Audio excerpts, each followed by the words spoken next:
জুলাই ব্রিটেনের সাধারণ নির্বাচন। রাজনৈতিক দলগুলো ইতোমধ্যে 2 সপ্তাহ প্রচারণা চালিয়েছে। এই 2 সপ্তাহে জনমত জরিপে তেমন কোনো পরিবর্তন দেখা যায়নি, তবে তৃতীয় সপ্তাহে এসে কিছুটা পরিবর্তন দেখা যাচ্ছে। চলতি সপ্তাহে 7টি জনমত জরিপ হয়েছে। এতে দেখা যায় ক্ষমতাসীন কনজারভেটিভ দলের পক্ষে গড়ে 20% জনপ্রিয়তা আছে।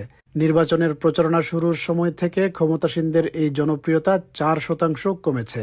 লেবার দলের জনপ্রিয়তা অবশ্য কমেছে। 2 সপ্তাহের প্রচারণা শেষে তাদের জনপ্রিয়তা 3% কমে চলতি সপ্তাহে দাঁড়িয়েছে 41%। প্রধান 2 দলের জনপ্রিয়তা প্রায় একই হারে কমার কারণে লেবার দল এখনও কনজারভেটিভ দলের চেয়ে 20% বেশি জনপ্রিয়তা নিয়ে এগিয়ে আছে।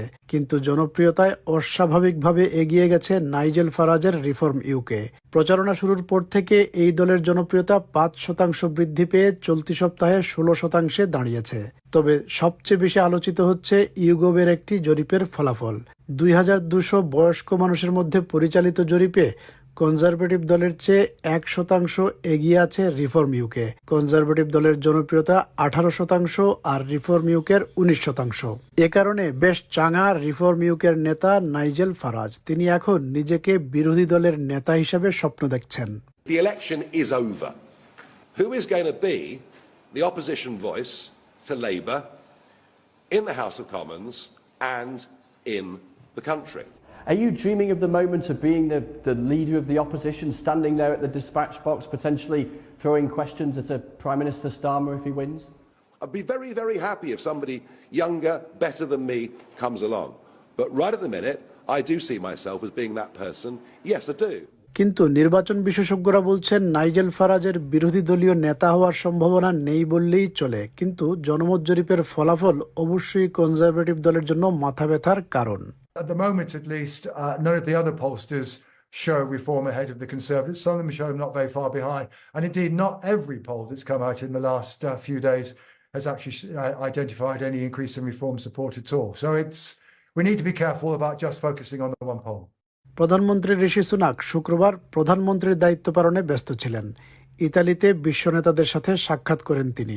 G7 সম্মেলনের এক পর্যায়ে সাংবাদিকদের প্রশ্নের উত্তর দেন প্রধানমন্ত্রী ঋষি সুনাক। বিবিসির সাংবাদিক প্রশ্ন করেন, তাঁকে বাদ দিয়ে অনেকে কেন নাইজেল ফারাজের দিকে ঝুঁকে পড়ছে।